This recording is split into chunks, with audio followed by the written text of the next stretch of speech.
बेनो नामा नोंसिनि BPFनि आरसिबा रिलि लानाया? मा खेथ्रआव नोंसोर आरसिबा रिलि खालामदों? दिनै इउथ BPFनि लैहोर लैहोर गयारिया आरसिबा रिलिखौ मानि थाखाय लादों? दानग्लुं सुग्लुं खालामनोसो बे आरसिबा रिलिखौ जाय रायजो राजाफ्रा सान्थि परिबेसखौ नागिरदों बेसोरखौ दानग्लुं सुग्लुं खालामनानै खस्थ' होनो थाखाय निन्दिनो थाखायसो मा BPFनि आरसिबा रिलिया बिनि थाखायसो नामा? दिनैनि दिनाव BPFआव मोजां मानसि गैमाला नामा? जायै लोङै हर गेजेराव मालायनि न'खराव असान्थि खालायनायखौ जों गोख्रों रावजों जों सोंखारियो आरो सासे इउथ BPFनि बिबानगिरिखौ हाग्रामा महिलारि बिथाङा हरनि समाव जाग्लुं लुंग्लुं खालामनानैसो असान्थि खालामहैनो बा निन्दिहैनो थाखाय रायजो राजाफोरखौ निन्दिहैनो थाखाय बेबायदिनि थाखायसो हाग्रामा महिलारि बिथाङा इउथ BPFनि मानसिखौ फोरोङो नामा?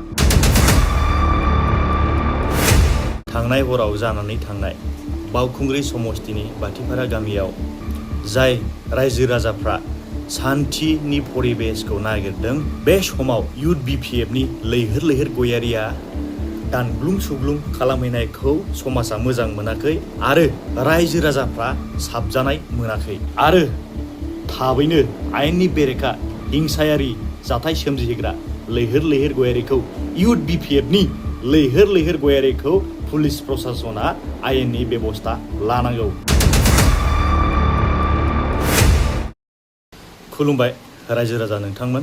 थांनाय हराव जानानै थांनाय बावखुंग्रि समस्तिनि बाथिपारा गामियाव जाय रायजो राजाफ्रा सान्थिनि परिबेसखौ नागिरदों बे समाव इउथ BPFनि लैहोर लैहोर गयारिया दानग्लुं सुग्लुं खालामहैनायखौ समाजा मोजां मोनाखै आरो रायजो राजाफ्रा साबजानाय मोनाखै आरो थाबैनो आयेननि बेरेखा हिंसायारि जाथाय सोमजिहोग्रा लैहोर लैहोर गयारिखौ इउथ BPFनि लैहोर लैहोर गयारिखौ पुलिस प्रशासना आयेननि बेबस्था लानांगौ।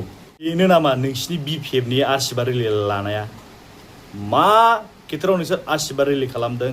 दिनै इउथ BPFनि लैहोर लैहोर गयारिया आरसिबा रिलिखौ मानि थाखाय लादों? दानग्लुं सुग्लुं खालामनोसो बे आरसिबा रिलिखौ जाय रायजो राजाफ्रा सान्थि परिबेसखौ नागिरदों बेसोरखौ दानग्लुं सुग्लुं खालामनानै खस्थ' होनो थाखाय निन्दिनो थाखायसो मा BPFनि आरसिबा रिलिया बिनि थाखायसो नामा? दिनैनि दिनाव BPFआव मोजां मानसि गैमाला नामा?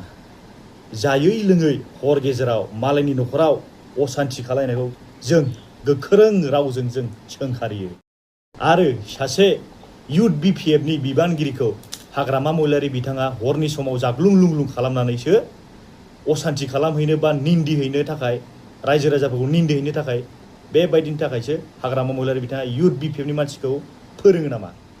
जोंनि खावलायनाया बेनो रायजो राजाफोरनिसिम गुन्दागिरि असान्थि सृष्टि खालामग्रा BPF दोलोनिफ्राय अननानै गोजानाव था। गोजोन्थों।